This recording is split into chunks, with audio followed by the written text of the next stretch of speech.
Welcome to the Reality Zone. I'm Ed Griffin. The program we are about to hear is taken from a recording of a presentation I made shortly after the publication of my book, The Creature from Jekyll Island, a second look at the Federal Reserve.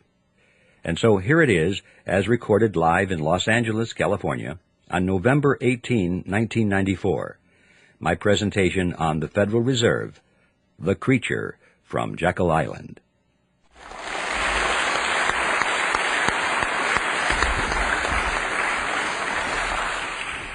Thank you, Ernie, and thank you, ladies and gentlemen. Although, Ernie, I have to tell you, I think I like the short introduction better. I guess there was a lot of traffic out there tonight, so we're getting started quite late. So I think I'll dispense with the usual jokes and all the preliminary remarks and jump right into the topic. And to try and give it some kind of historical perspective, I'd like to go back to the 1st century BC, to a tiny kingdom called Phrygia. It was in Phrygia that there was a philosopher by the name of Epictetus. And it was Epictetus who said, "Appearances are of 4 kinds. Things either are as they appear to be, or they neither are nor appear to be, or they are but do not appear to be, or they are not and yet appear to be." There'll be a quiz on this. When I read that statement, I was sure that if Epictetus were alive today, he probably would be a Harvard professor of banking and economics. Because doesn't that sound like the kind of explanations that we get when you read through the Federal Reserve bulletins trying to tell you what the money aggregates are and that kind of thing? See, what Epictetus did was he took a relatively simple concept, but by the time he was through explaining it, we didn't have any idea what he was talking about. And this is so commonly done today by the experts. Nevertheless, I thought that his statement was pretty good because it provided us with a track to run on, kind of a theme for this presentation. Because you know, if there's anything in the world that is an appearance which is deceiving, it is the Federal Reserve System. In fact, it is one of those appearances of the 4th kind, which I'm sure you all remember, for those appearances which are not and yet appear to be. So I'd like to use that as my theme for this topic and come back to it now and then during the progress of this presentation, if I remember to do that, and use it as a punctuation point here and there, and as a reminder of one of the most important aspects about the Federal Reserve System that there is to comprehend, and that is that there are a lot of deceptive appearances going on here. I think the best place to begin our story is with the creation of the Federal Reserve System itself. In fact, that takes us right to the reason for the title of the book, The Creature from Jekyll Island. For those of you who are not yet familiar with the background of this story, you should know that Jekyll Island is a real island. It's off the coast of Georgia, and it was on that island in 1910 that the Federal Reserve System was conceived at a highly secret meeting that took place there. When things are done in secret, there's usually something to hide. And so I'd like to tell you that story and document it so that we can find out, first of all, that there was a meeting, that the Federal Reserve was indeed created there, that indeed there was a great deal of secrecy, and then we'll ask the question, why the secrecy? In 1910, Jekyll Island was completely owned by a small group of millionaires from New York.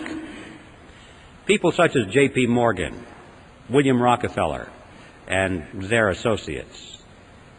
This is where their families came to spend the winter months. It was a resort island.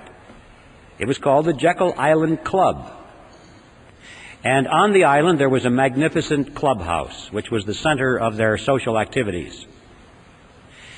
You can visit that clubhouse today. As a matter of fact, the island has since been purchased by the state of Georgia, and the clubhouse has been fully restored. It's a beautiful thing. And if you take the tour, you can walk down the corridor there, and there will be a room, and on the door to that room is a brass plaque, and it says, "The Federal Reserve System was created in this room." So there's no secret about this part of it. It's a matter of public record. So this is how that story came to pass. It was November of that year, 1910, when Senator Nelson Aldrich sent his private railroad car to the New Jersey Railroad Station late in the evening. And there it was in readiness for the arrival of himself and 6 other men who were told to come under conditions of extreme secrecy. For example, they were told to come one at a time, not to dine with each other on the night of their departure. They were told to avoid arriving at the same time if they could. If they should happen to show up at the same time, they were instructed to pretend not to even know each other. They had to avoid newspaper reporters because they were well-known people, and newspaper reporters often frequented the railroad station. Had they been seen, questions would have been asked, especially if several of them had been seen together. One of the men carried a shotgun in a big black case, so that if he had been asked where he was going, he was prepared to say that he was going on a duck hunting trip. The interesting thing about that is that we find out from his biography that this man never fired a gun in his life. He didn't even own one. He borrowed that shotgun just for the purpose of deception and camouflage. Even after they got on board this private railroad car, this pattern continued. They were instructed to use their first names only, to avoid last names. And a couple of them even abandoned their first names and chose code names. The reason for that was so that the servants on board the train would not know who these men were, because they were afraid if the servants had talked about it, word had leaked out in that fashion, then the purpose of the meeting could have been defeated. So absolute secrecy was essential all the way up and down the line. The private railroad car traveled for 2 nights and a day on a 1,000-mile journey to the south. And when they awoke the second morning, the car was on the siding at Brunswick, Georgia. There they took a ferry boat across the inland strait to Jekyll Island, then to the clubhouse. And for the next 9 days, they sat around a table and they hammered out all of the important details of what eventually became the Federal Reserve System. When they were done, they went back to New York. And for quite a few years after that, they denied that such a meeting ever took place. It wasn't until after the Federal Reserve System was firmly established that only then did they begin to talk openly about their meeting and what they accomplished there. Several of them wrote books on it. One of them wrote a magazine article, and they gave interviews to newspaper reporters. And so now, many years later, it's possible for us to go back to the public record and discover in minute detail exactly what happened on Jekyll Island in 1910. Now, who were these 7 men? The first one I've already mentioned, Senator Nelson Aldrich. He was the fellow that owned the private railroad car. He was the Republican whip in the Senate. He was chairman of the National Monetary Commission, which was that special committee of Congress created to make a recommendation for legislative reform. Banking reform, they called it. They wanted to reform banking in America because the American people were very concerned over the concentration of financial power into the hands of a small group of banks and investment firms in New York on Wall Street. That is what they called the money trust. That was a popular phrase. In fact, quite a few politicians had been successfully elected to office on their campaign promise to break the grip of the money trust. And that was one of the primary purposes of the National Monetary Commission, of which Senator Aldrich was chairman. He was also a business associate of J.P. Morgan.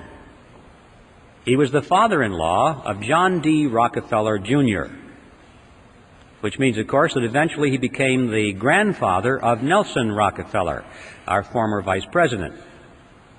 Remember, his full name was Nelson Aldrich Rockefeller, so he derived his middle name from his famous grandfather. The second man at the meeting was Abraham Piatt Andrew, Assistant Secretary of the Treasury. Later, he became a congressman, and throughout his career, he was very important in banking circles. The third man there was Frank Vanderlip, president of the National City Bank of New York, the largest and most powerful of all the banks in America, representing the financial interests of William Rockefeller and the international investment firm of Kuhn, Loeb and Company. Henry Davison was there. He was the senior partner of the J.P. Morgan Company. Charles Norton was there, president of the First National Bank of New York, another one of the giants. Also, there was Benjamin Strong, head of J.P. Morgan's Bankers Trust Company.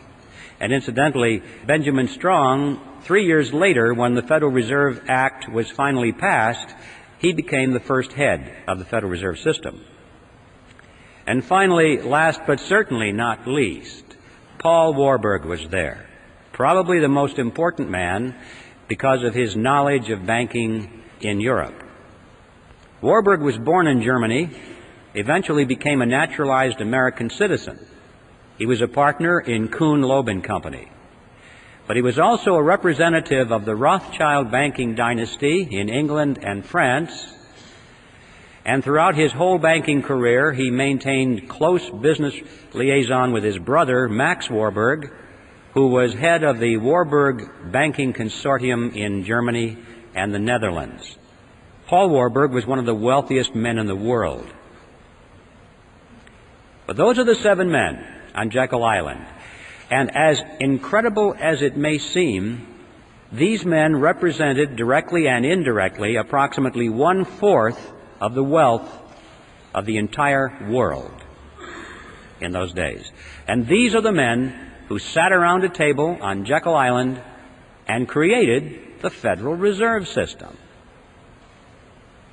Does it arouse your curiosity? What's going on here?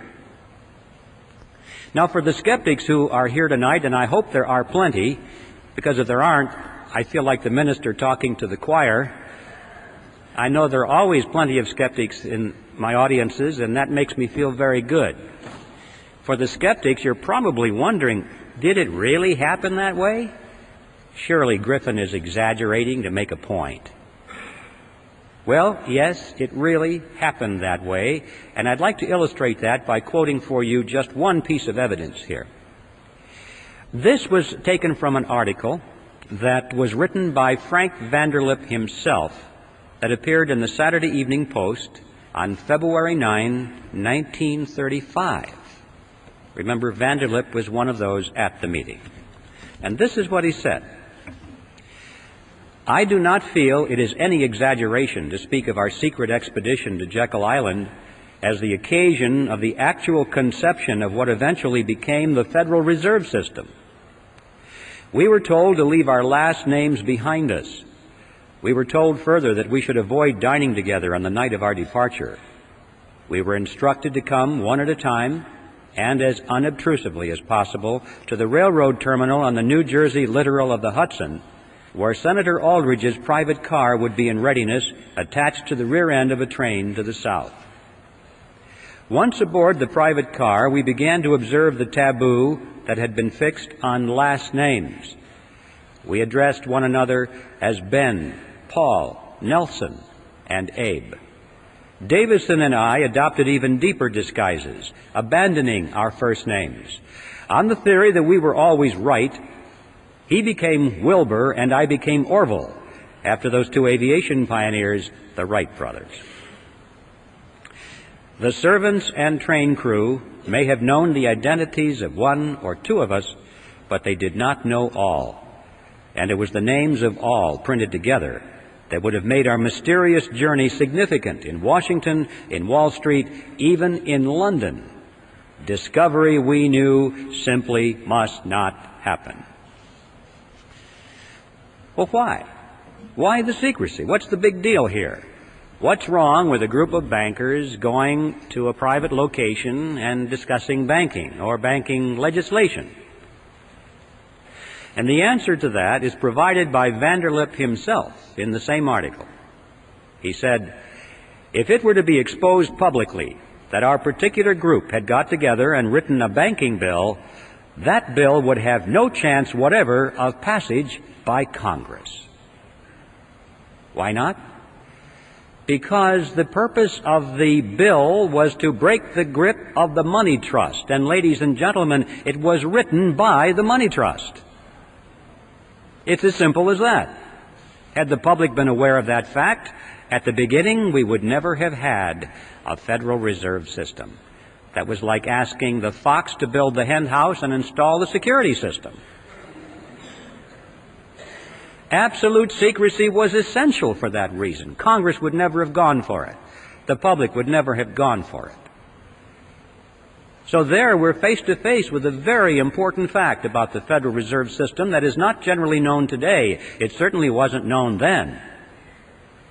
And that it was formed in secrecy because there was deception at work here. But there's more to it than that. Much, much more. Analyze for a moment the composition of that group. Doesn't it seem strange to you that these men were all together? Here we had the Morgans, the Rockefellers, Kuhn, Loeb and Company, the Rothschilds, the Warburgs, all sitting around a table here, coming to an agreement. Anything strange about that mixture? Well, ladies and gentlemen, these were competitors. What's going on here? Competitors sitting around, coming to an agreement. These were the giants in the investment field, which prior to this period were beating their heads against each other, blood all over the battlefields, fighting for dominance in the financial markets of the world, not only in New York, but Paris and London, everywhere. And they're coming to an agreement of some kind. This is an extremely important fact that is generally overlooked, because it happened precisely at that point in American history, which is sometimes described in our history books as the period of the dawning of the cartel. This was that point in American history when a major ideological transition was taking place in business. Big businesses which had grown to great power and size and prosperity through the process of free enterprise competition, which is what made this nation great and allowed us to surpass the old world, now we're in the throes of converting their ideology to that of monopoly, the avoidance of competition. It was John D. Rockefeller I who said it. He said, "Competition is a sin." And it became the destiny of these people to avoid competition now at all costs. Their life effort was to eliminate their competition if they could. If that was impossible, then to buy them out. If that was impossible, then to join with them in a shared monopoly, which is called a cartel. And this was the period of history when that transition was taking place very rapidly in all industries. For the 15-year period prior to the meeting on Jekyll Island, these financial groups of which we are speaking had increasingly come together in joint ventures rather than compete with each other. They found that it worked. They liked it. And the meeting on Jekyll Island was the culmination of that process. And now we come to the second astounding realization about the Federal Reserve System, is that it is not a government operation at all. It is, in fact, a cartel. They created a banking cartel and legalized it by law, passed a law to make it legal and to enforce it. That is an amazing understanding of the Federal Reserve that you're not going to find taught in your textbooks. It is a cartel. But there is a third element that is even more important than those two for an understanding of what it's doing to us. And the third element that we must understand is that this cartel went into partnership with the government. Cartels often do that to enforce their cartel agreements, but in this case they did it in spades. Now, when a partnership is formed, there has to be a reason, there has to be a benefit for the partners, or they're not going to do it. So it's a legitimate area of inquiry for us to know and to ask, what's the payoff to these partners? Why did they do that? Why is the government in it? What does it get out of it? And then we'll ask and find out why the cartel is in it. and what it gets out of it. In order to see how that functions, we must examine now the mechanism by which the Federal Reserve System creates money. How does money come into being in our country? I call it the Mandrake mechanism, named after that comic book character of the 40s, Mandrake the Magician. Before I go into this, I need to warn you folks about one thing. Don't try and make sense out of this, because it doesn't make sense. It's not supposed to make sense. Just remember that this is your good old-fashioned scam, and you'll be able to understand it pretty well. Furthermore, I want to tell you that I'm going to make this sound very simple because I'm stripping out of it all of the banker language and all of the accounting terminology, and I'll speak it as best I can in plain old English. But I can assure you, even though it may sound like it's ridiculously simple, I can assure you that every part of this is 100% accurate from a technical point of view. So this is how it works. It starts with the government side of the partnership. It starts, in fact, in Congress. Congress needs money, a lot of money, far more than its income. Taxes only make up a small percentage of what Congress spends. Well, how can they spend more than they take in revenue? Here's how it works. Congress, let's say, needs $1 billion for today's expenditures. So they go down to the Treasury and they ask for the money. And the Treasury official says, you guys have got to be kidding. We don't have any money here. You spent it all back in February or March. Everything we took in taxes is gone. Not to worry, they say. Together they walk further down the street to the Federal Reserve Building. Now the Fed has been waiting for them, because that's one of the reasons it was created. They walk in, and the officer at the Federal Reserve opens up his desk drawer, pulls out a big checkbook, and he writes a check to the United States Treasury for $1 billion and signs it and gives it to the Treasury official. Now, we need to ask a question at this juncture. Who put that $1 billion into the checking account at the Federal Reserve so that they could lend it or give it to the government? Where did that money come from? And the amazing answer is, there is no money. In fact, technically, there isn't even a checking account. There's just a checkbook.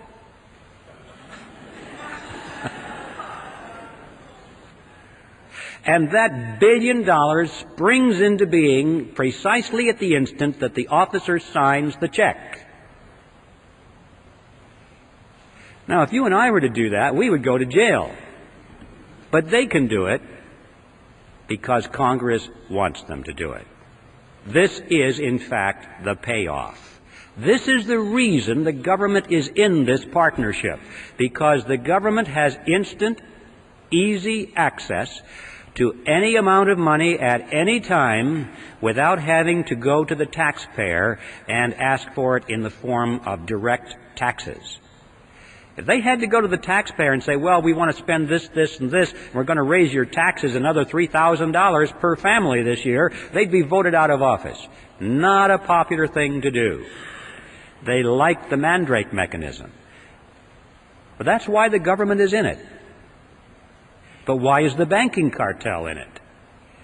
To answer that question, we'll go back to that $1 billion check and follow some of the money.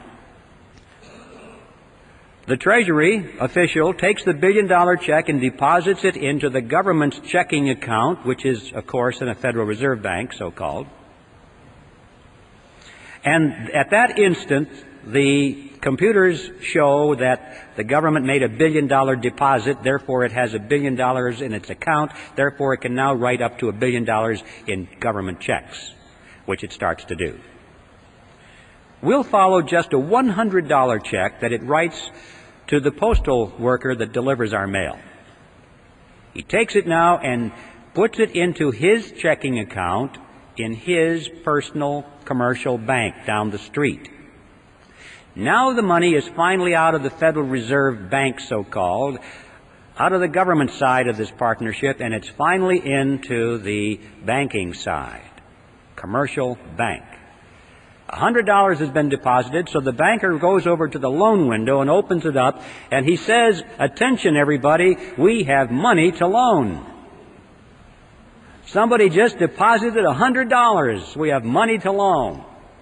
And this makes everyone joyous, because that's one of the reasons they go to the bank, is to borrow money. It's nice to know there's money to loan. So they line up for the money. But they're a little concerned because it was only $100, but the banker says, "Don't worry, we can loan you up to $900 on that." How is that possible? How can the banks loan $900 when there's only $100 in deposit? Well, it works like this. The Federal Reserve System says that the banks must keep no less than 10% of their deposits in reserve. The bottom line is that the $100 that was deposited there is 10% of $1,000. Therefore, the bank can loan up to $900, which is the difference. Now, where did that money come from? The answer is the same. There was no money. That springs into being at precisely the point at which the loan is made. Now, let's analyze it. An important difference here between these two functions. The money that was created out of nothing and given to the government was spent by the government for its projects. On the other hand, the money that was created out of nothing for the banks, they didn't spend that for their projects. They loaned it to us for our projects. But they collect interest on that loan.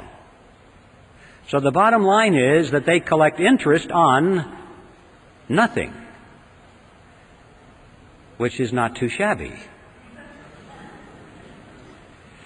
This is why the banking cartel is in the partnership, because all of this becomes legal.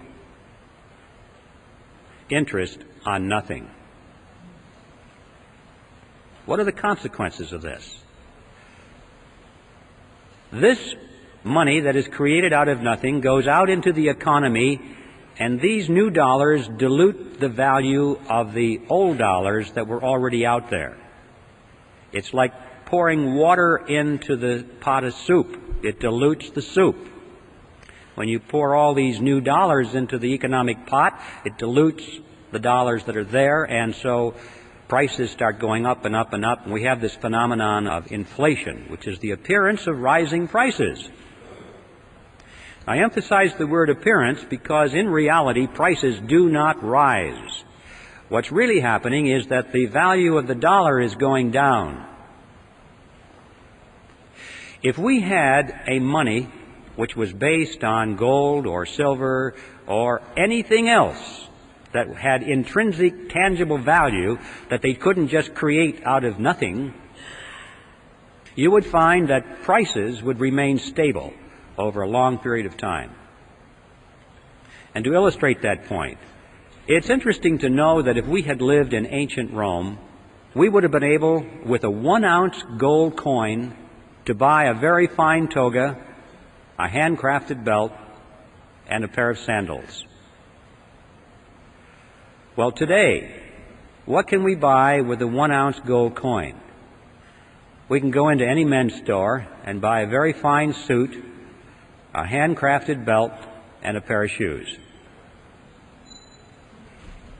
The real price of those items hasn't changed in thousands of years when expressed in terms of real money. But when expressed in terms of those paper things we carry around, Federal Reserve notes, we call them dollars, they're not, they're Federal Reserve notes, they buy less and less and less because there are more and more and more of them being pushed into the economic pot of soup. We're still not done with the analysis. So we lost some purchasing power. Where did it go? Did anybody get it? People don't ask the question, did somebody get my lost purchasing power? It's as though, well, it just evaporated. It went up into heaven or someplace. It's just gone. No. For every loser, there's a winner. Somebody got your lost purchasing power. Who? Let's track it. Those people who got the lost purchasing power were the ones who were right at the point where the new money was injected into the pot. Because they got their hands on it first, and at that point it had full value. But by the time they spent it and gave it to the next person, and then they spent it and it started moving out toward the edge of the pot where most of us are, then it lost its value. But the ones up at the nozzle were the ones that had gained on our lost purchasing power. Who are they? Well, it's clear that the government is number one, isn't it? Because that first check, that billion-dollar check that we tracked, went to the government, number one. They got it first. What about the money created on the banking side of the partnership? Who got that first? Well, the borrowers, didn't they? The ones that lined up at that window. That was the nozzle. Now, this is something that we all recognize. In times of inflation, everybody says it's wise to borrow. Why? Because you borrow dollars, but you pay back in dimes. Inflation erodes that thing. You have contracts, and you pay back with money that has less and less value. So the poor guy that gets your payment at the end of the line has lost his purchasing power, but you gained it because you were smart enough to borrow in times of inflation. That's the way it works. That's one of the reasons they entice people into debt, because it's the smart thing to do.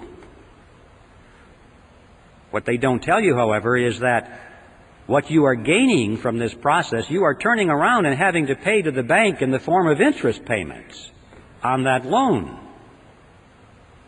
Interest on nothing. The bank is actually capturing your gain through interest payments. Now, sometimes you have paper profits. Oh, look at the value of this real estate. Look at the value of this stock. People are paying more and more for it. But don't forget, ladies and gentlemen, that economic conditions can change, and these paper assets can contract as well as expand. And when the economy does contract, as usually it does, always does, then people are wiped out. They don't realize that the boom-bust cycles that we have had since the creation of this Federal Reserve mechanism is like a sawtooth. The economy expands slowly for long periods of time, 10 years, 20 years, 30 years, and people think this is going to go on forever. And then, boom, it comes down, usually very quickly. A lot of people lose their assets. And then it starts again for another 20 or 30 or 40 years. Oh, it's a wonderful ride, and then, boom, it comes down. And every time it comes down, people lose their investments. Notice, however, when you go to the bank and they give you something which costs them nothing to create, what do they want from you in return? Signature on the dotted line for your car, your house, all your assets, right? So if you can't make your payments of this nothing money, they get your marbles. They always win. In times of whether it's expansion or contraction, it doesn't make any difference. It was planned that way, carefully worked out. These people are scientists, ladies and gentlemen. This is the bottom line, that those who gain your lost purchasing power are the two groups that comprise the partnership in the Federal Reserve System, the government and the banking cartel. Now, this process is a tax. I don't care what you call it, inflation, or what name you want to give to it, it is a tax. If there's anything you remember about this presentation this evening, I hope it is this, that inflation is a tax. This is why these two groups are in the partnership. On the government side, they are able to tax their citizens in any amount, unlimited amounts of money, without the people even knowing that they are in fact paying a tax. And on the banking side, they are able to collect perpetual interest on nothing. Well, let's go back to Jekyll Island. We have a lot to learn on that island back in those days, because all of what's happening today was germinated right there around that table for 9 days. They had a particular problem, which was what to call this creature. You see, this partnership between government and banks was not new with the Federal Reserve System. It actually was conceived in Europe in the 16th century. And it was experimented and then finally perfected with the formation of the Bank of England in 1694. From that date forward, all of the governments of Europe had used this kind of a mechanism. Of course, they didn't call it the mandrake mechanism like I do. They have another name for it, and that is a central bank.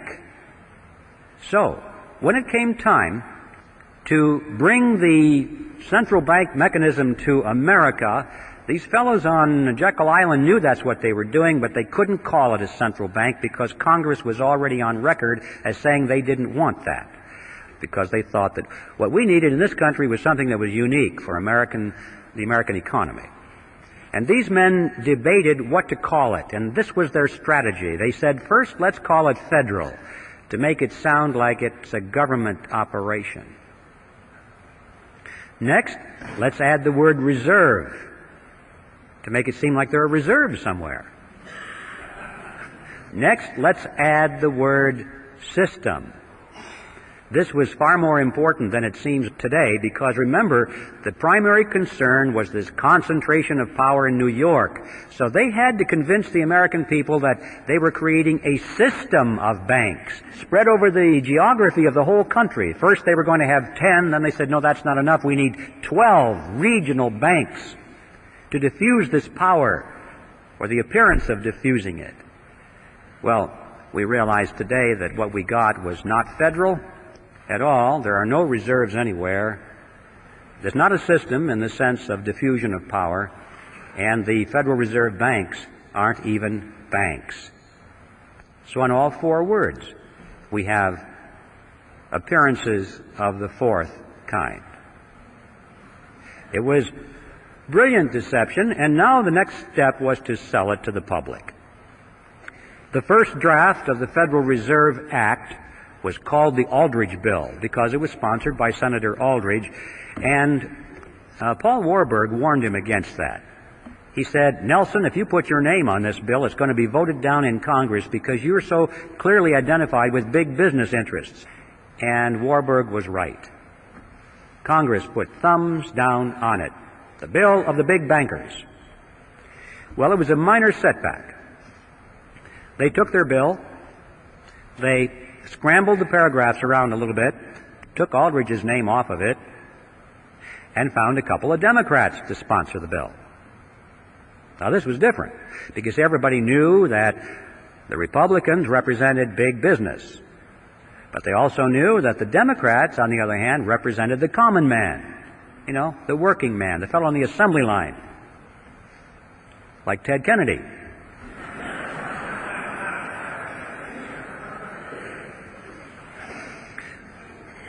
So they found a couple of millionaire Democrats to sponsor the bill. Carter Glass in the House and Senator Robert Owen, who was himself a very successful banker, sponsored the bill, and now it was the Glass-Owen bill. Next, Aldrich and Vanderlip began to give speeches and interviews to newspaper reporters condemning the bill that they had written. They said, this bill will ruin the banks. It'll be terrible for the nation. And of course, by the time that got into the newspapers and the average person read that, they were saying, golly, the big bankers don't like this bill very much. It must be pretty good. You know, you have to give these fellows credit. They weren't stupid. They didn't get to be where they were by being country bumpkins. They understood mass psychology, they understood politics, and they played their cards exceedingly well. Meanwhile, these same individuals were, out of their own pockets, financing so-called grassroots study clubs that were springing up all over the country, holding public meetings, printing and distributing pamphlets extolling the virtues of the Federal Reserve Act. They gave huge amounts of money to some of our better-known universities in America. established new departments of economics, handpicked their own people to be the professors to chair those departments. And then those professors began to give speeches and write scholarly essays about how wonderful the Federal Reserve System was. And then at the insistence of Paul Warburg, they added a few excellent provisions to the bill, provisions which seriously restricted the ability of the Federal Reserve System to create money out of nothing. And Warburg's associates said to him, "Paul, what are you doing? We don't want that in our bill." And his reply was classic. He said, "Relax, fellas, don't you get it? Our object is to get the bill passed. We can fix it up later." It was because of those provisions that they won over the support at long last of William Jennings Bryan, who was the head of the populist movement. He had opposed this bill from the beginning. But when he saw those excellent provisions in there, he said, "Oh, well, I guess now I can support this bill." And with his collapse of opposition, the road was now clear. And everybody was for, almost everyone, except a few lone voices, was for the Federal Reserve. And indeed, they did fix it up later. Since the Federal Reserve Bill was passed, it has been amended over 100 times. And every one of those excellent provisions were long ago removed, and many more have been added, which greatly expanded the power and reach of the Federal Reserve System. And so with this professional, brilliant strategy and deception, it is no surprise that eventually the public and Congress was solidly for the Federal Reserve System. And the bill was passed on December 22nd, 1913, and the creature from Jekyll Island finally moved into Washington, D.C. I'd like to focus for a moment on what are the objectives of the Federal Reserve System, because, you know, we're told that the purpose of the Fed is to stabilize the economy and to put an end to chaotic banking. One of the more popular textbooks used in our colleges and junior colleges today is a textbook on economics written by Paul Samuelson. And here's what he says. He says the Federal Reserve sprang from the panic of 1907 with its alarming epidemic of bank failures. The country was fed up once and for all with the anarchy of unstable private banking. Well, that's what he said, and that's what the students are learning. Let's not challenge that for the moment. Let's just take it at face value, because this is the official doctrine, isn't it? The purpose of the Fed is to stabilize the economy and to protect the people. That's why they're raising our interest rates right now. That's what Greenspan says. Why is he doing this? To help people, right? To stabilize the economy so we won't have massive inflation. It's for you folks that he's doing this. See? That's what he says. And if you're trying to figure it out on the basis of these official pronouncements, you'll never get it. Let's just take this official pronouncement at face value for a moment and see how well it's doing. Let's give it a report card.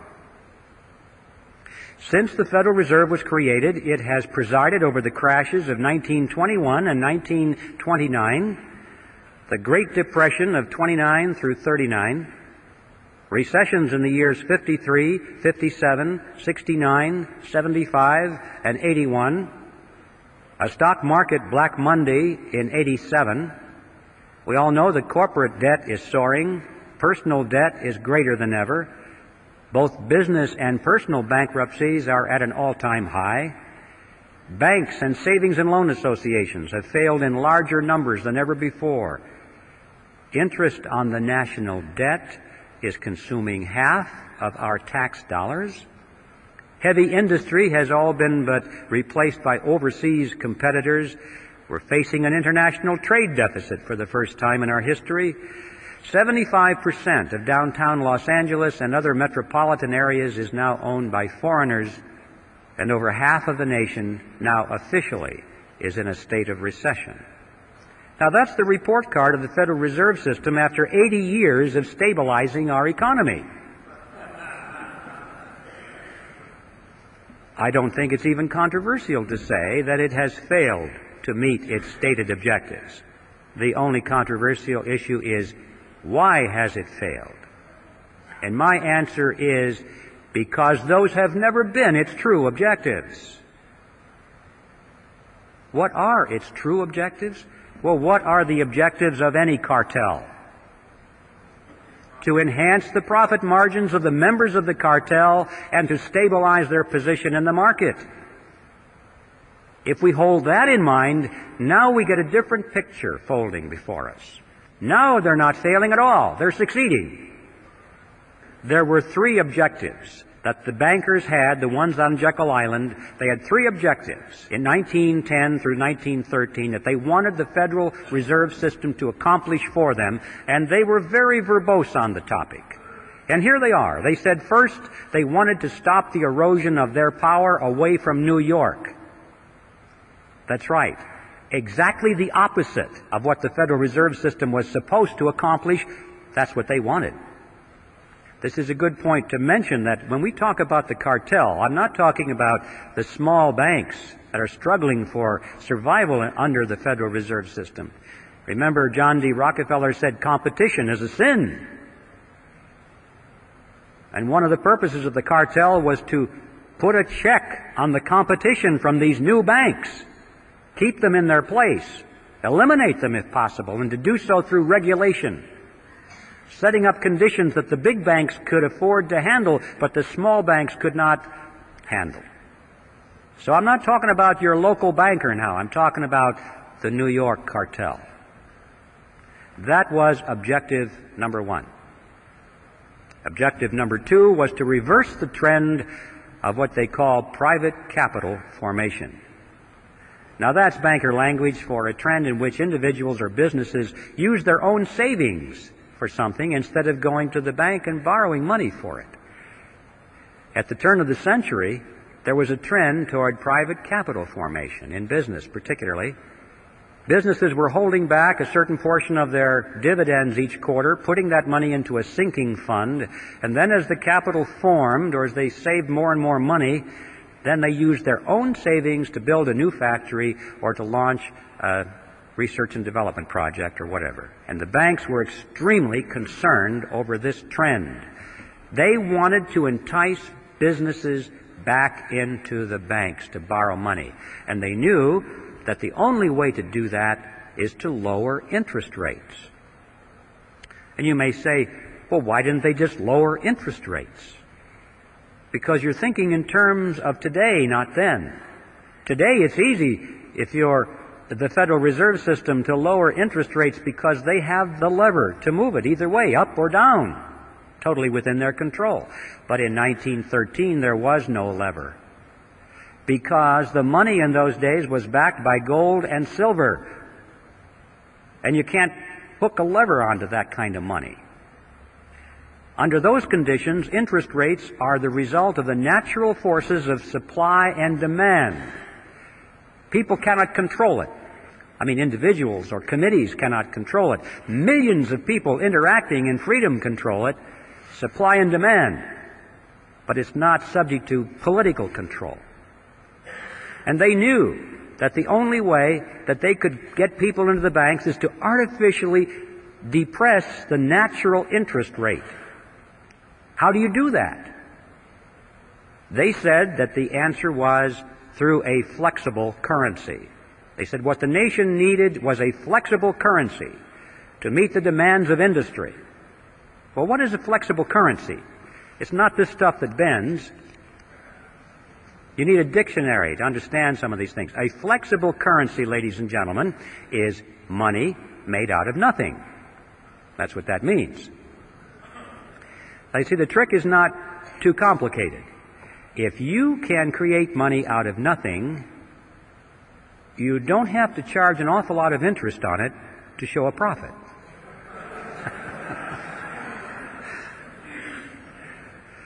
So, with a flexible currency, they could lower the interest rates below the natural level, still make plenty of profit on it, and entice the businessmen back into the banks. So the goal was a flexible currency. That was objective number 2, and objective number 3 was to pass on the inevitable losses of the banks, pass them on to the taxpayers in the name of protecting the people. Now, those are the true objectives of the Federal Reserve. Let's now issue another report card and see how well it did. Did it keep control with the larger banks in New York? And the answer is yes. We have big banks in the West and in the South, but they are nothing compared to these mega banks in New York, which stride the world with offices in Peking and Moscow and Africa, everywhere. The big banks continue to dominate. It gets an A on its report card for retaining control in New York. What about reversing the trend toward private capital formation? Boy, did it ever. Interest rates have been pushed down over periods of time. They're so attractive that individuals and corporations thought they were crazy not to take advantage of those low interest rates. Why save your money? That's stupid. So they were all enticed into the banks because of a flexible currency. And then, of course, they get loaned up to the eyebrows and something happens in the economy and you can't service your debt anymore, you go bankrupt. Right now, there are many corporations and individuals just hanging in there by the skin of their teeth because they're trying to service their debt. And it's an amazing fact that many of these large corporations are now sending more money every quarter to the banks as interest payments than they send to the stockholders as dividends. Just think about that. The banks who made the money out of nothing are making more money out of large segments of our industry than the people who worked for their money, saved their money, invested their money, risked their money to purchase ownership shares in those corporations.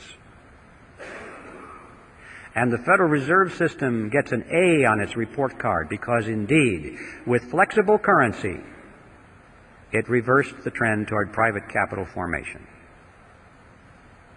Were they able to pass along their losses to the taxpayer in the name of protecting the people? Maybe you missed that part of it, but it's called bailout. The game called bailout. It is played something like this. Whenever one of the large banks gets into trouble because someone it has loaned money to, either a big corporation or a third world country, can no longer pay its debt, so the bank is in trouble. It goes to Congress, and it carefully explains to Congress that it must bail out that corporation or that third world country because otherwise it's going to hurt the people of America. If that venerable corporation is allowed to fold, look at how many thousands of jobs will be lost. People will be put on welfare. They'll be out of work, and that'll hurt the people. If that country down in South America cannot pay its loan, Uncle Sam better pay it for him because otherwise the venerable bank in New York will have to write the loan off of its books, and then technically it'll be bankrupt. It may have to close its doors. It would collapse. And look at the thousands of people who have money in that bank who would be hurt by that. And who knows, that bank is such a big bank, if it fell, it might be the first domino, causing all the other banks to fall. And we could have a major recession or depression on our hands, and look how the people of America would suffer. And so Congress dutifully runs to the front and says, yes, yes, we don't want any of that to happen.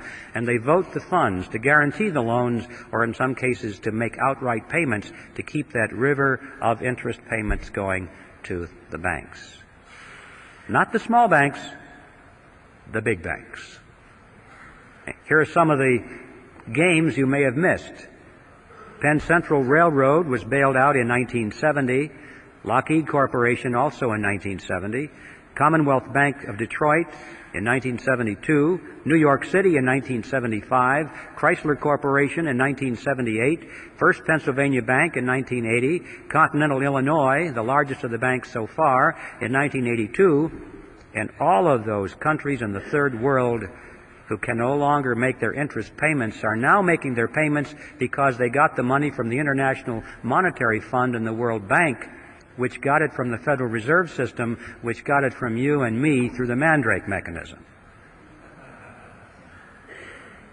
And my final topic before I reach the conclusion is one that I think you'll find interesting, and that is usury. In the old days, the biblical times, usury was defined as interest on a loan. Any interest on any loan was usury. Well, in modern times, that's been redefined to mean excessive interest on a loan, not moderate interest, because, this is in keeping with the concept that if we work hard for our money, we save our money, we don't spend it, we sacrifice its pleasure, and we loan it to somebody for their venture, we're entitled to a reasonable return for that sacrifice. A reasonable interest seems fair and logical to most people. But what is this thing, excessive interest? Thomas Edison said, "People who will not turn a shovelful of dirt on the project, nor contribute a pound of materials, will collect more money than will the people who will supply all the materials and do all the work." I wondered about that when I read it. I thought, was Tom exaggerating? So I got my calculator out and I punched in the numbers. I took, for an example, a $100,000 house to be built. I assumed that $30,000 was going to go for the land and the architect's fees and the permits, that $70,000 would go for the actual construction of the house, the labor and the materials. I assumed that the buyer would go to the bank, put 20% down, take out a 30-year loan at 10% interest. I punched in the numbers, and I found out that the borrower will pay to the bank in interest $172,741 as compared to $70,000 paid for those who did all the labor and did all the work. In other words, the bank will earn 2.5 times as much money as those who produced. You may say, well, yes, but don't forget the time value of money. When you save money and you sacrifice its use, and 30 years is a long period of time and all this. No, not this money, ladies and gentlemen. Nobody worked for this money. Nobody sacrificed. Nobody saved it. This money was created out of nothing. And I suggest that $172,741 interest on nothing is excessive.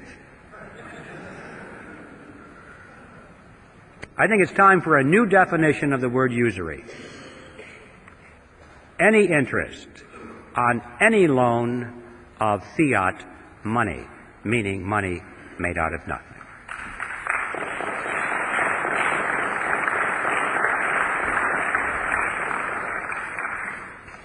Now, this example of a $100,000 house, I should point out to you, is a grain of sand in the Sahara. This is nothing.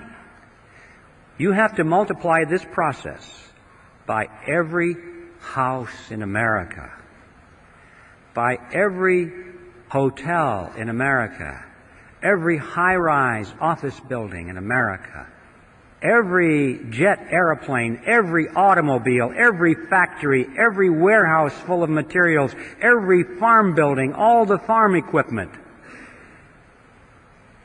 And you are talking about a river of unearned wealth perpetually flowing into the banking cartel that is so wide that you can't even think across it in your mind. The numbers are beyond comprehension. Where is this money going? You get the mental picture that maybe it's going into a big lake someplace. There's a big dam and it's building up. All this money is accumulating and these people are getting richer and richer and richer. Wrong. Doesn't work that way.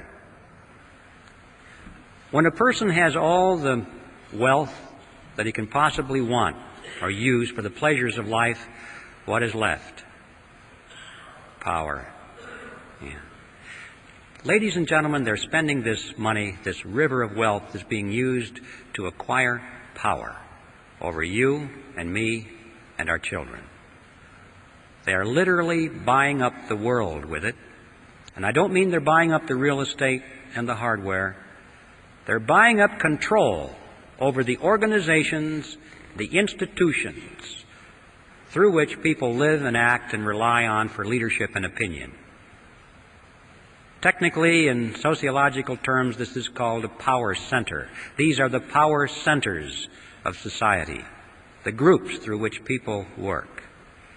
And this is where that money has been going, is to acquire control over these groups and institutions by buying up influence and control over the people who run them. And they're spending the money on that. That means that they're buying up politicians, political parties, television networks, cable networks, newspapers, magazines, publishing houses, wire services, motion picture studios, universities, labor unions, church organizations, trade associations, tax-exempt foundations, multinational corporations, Boy Scouts, Girl Scouts, you name it. Any group, any institution which exercises influence has been a target for control, and they have a lot of money to spend to acquire that control, especially those organizations and individuals which supposedly are in opposition to themselves. This process has been going on not only in our country and in a more or less parallel manner in the other industrialized nations of the world, but, ladies and gentlemen, in the so-called third world or underdeveloped nations, it has gone on so much further than you can ever imagine. In fact, it is now complete.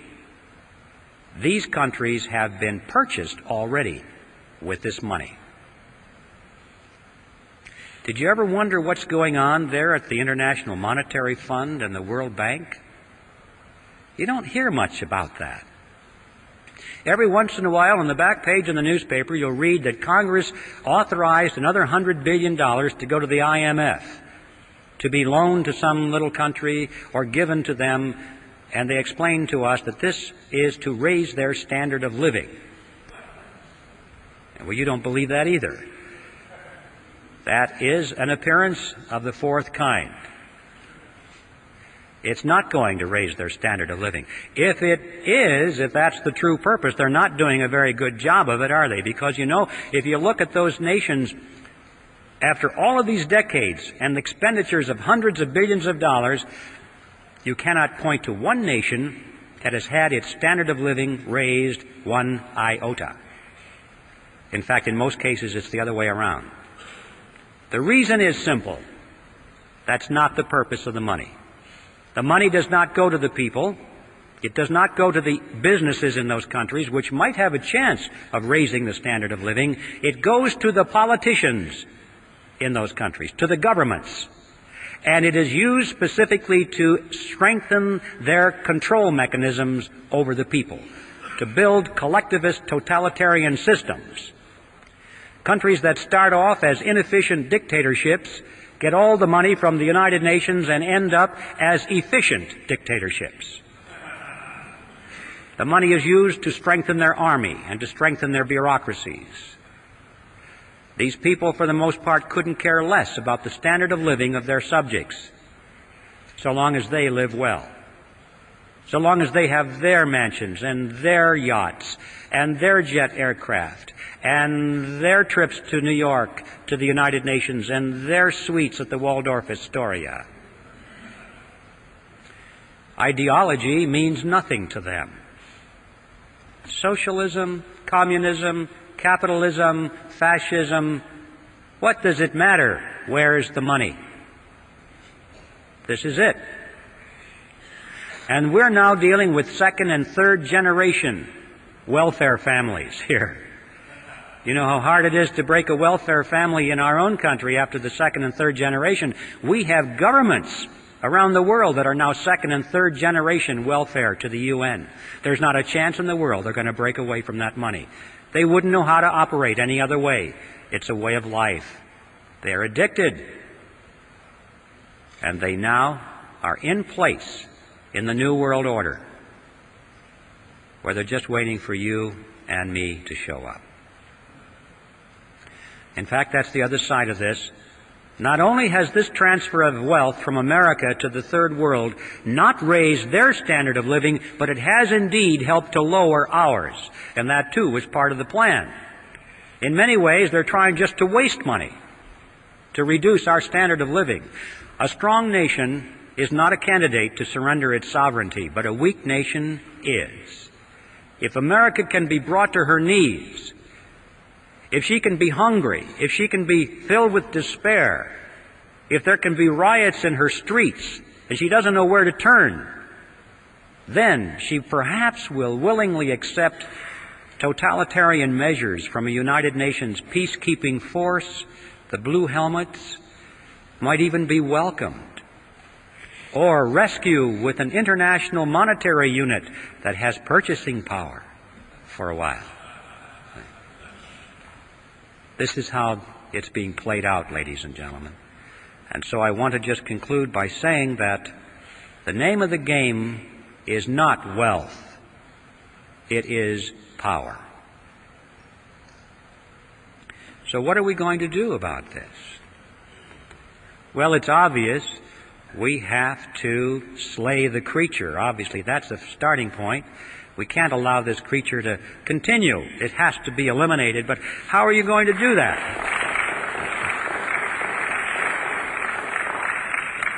We're going to do it in Congress.